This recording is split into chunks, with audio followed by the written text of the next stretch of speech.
Miércoles 13 de noviembre de 1974.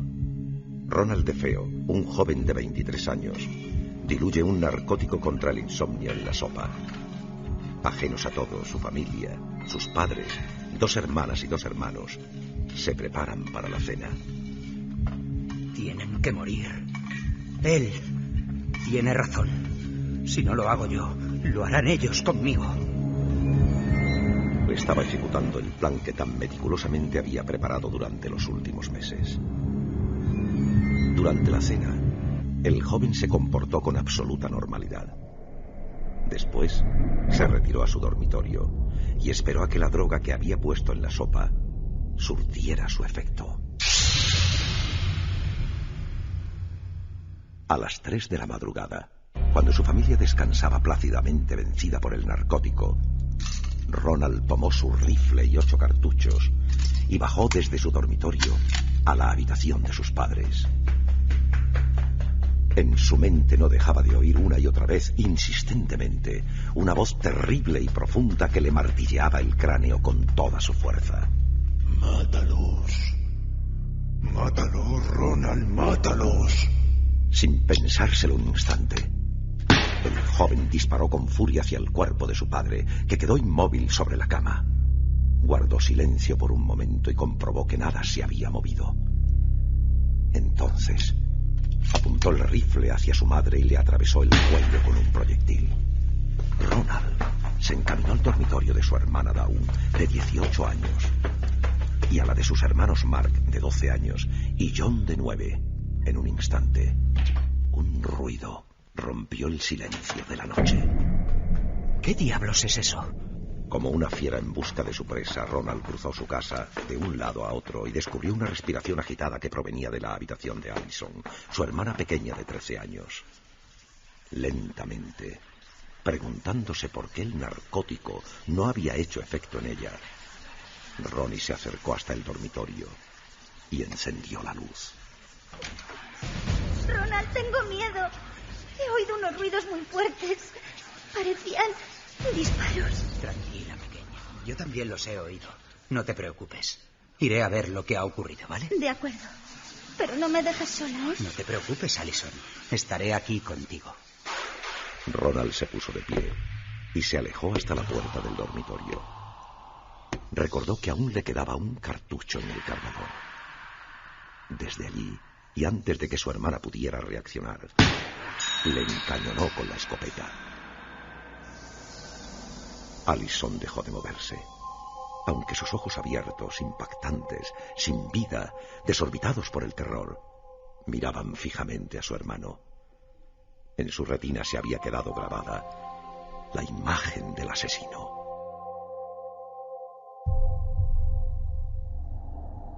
El silencio se apoderó de la casa. Ronald dejó de oír la voz que le decía: ¡mátalos! Sin embargo, la espantosa quietud de la muerte flotaba en el aire y se extendía como una niebla maldita por todas las habitaciones.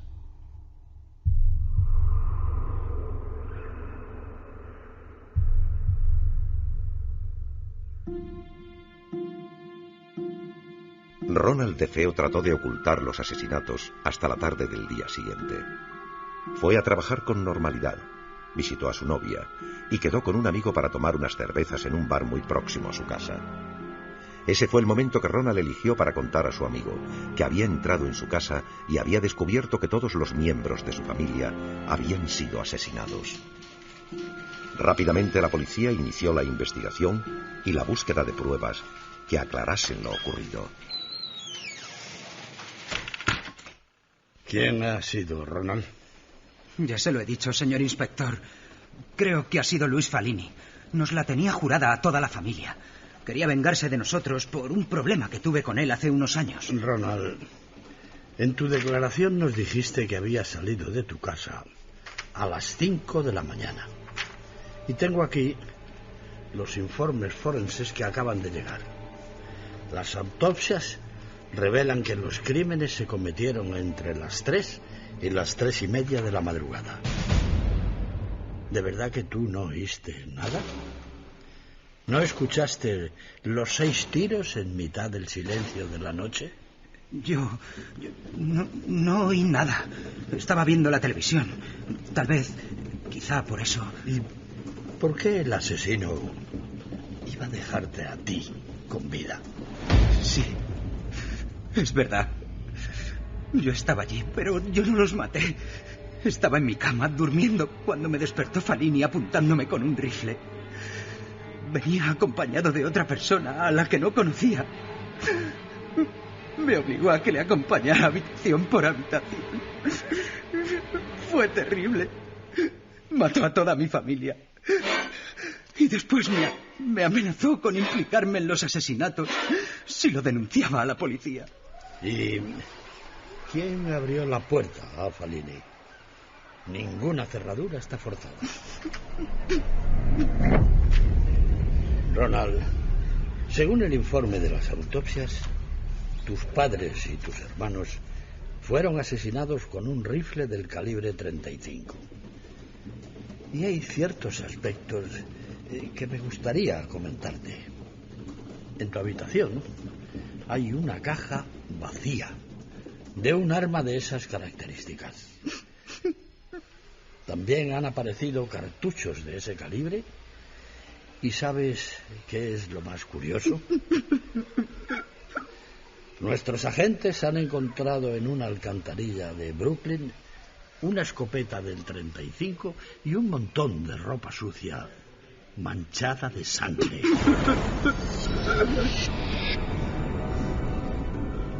Ahora estamos analizando todo eso.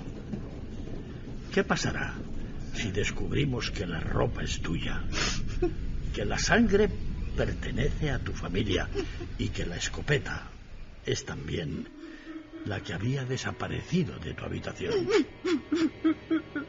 Ronald, Falini y la otra persona de la que hablas nunca estuvieron en tu casa, ¿verdad? No fueron ellos. No, lo hice yo. Cuando empecé a disparar ya no pude detenerme. Él me lo pidió y yo lo hice. ¿Él? ¿Quién es él? La voz. La auténtica dueña de la casa.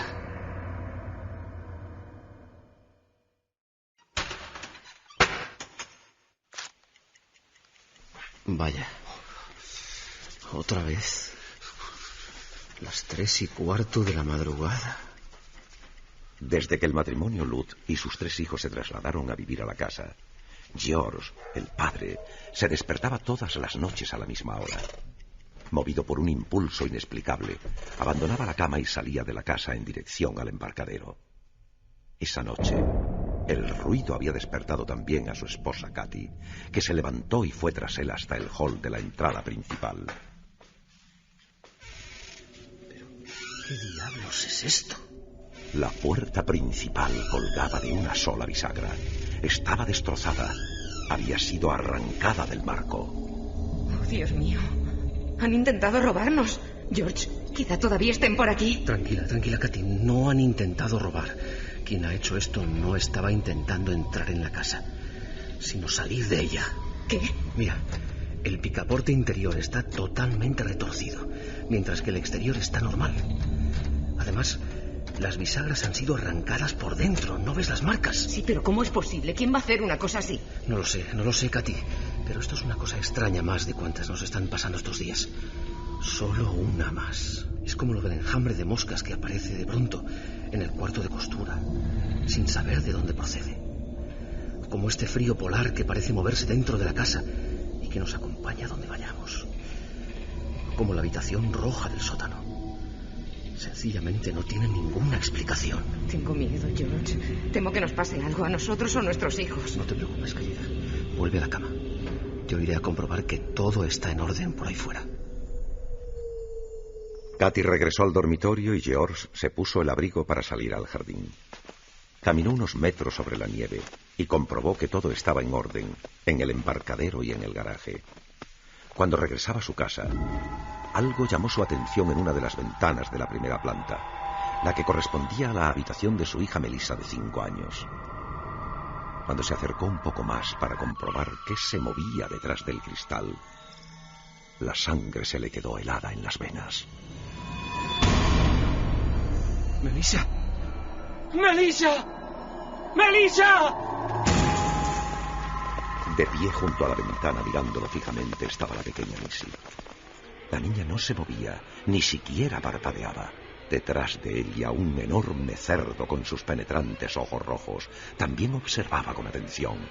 Estaba de pie, sobre dos patas, mostrando sus terribles pezuñas delanteras.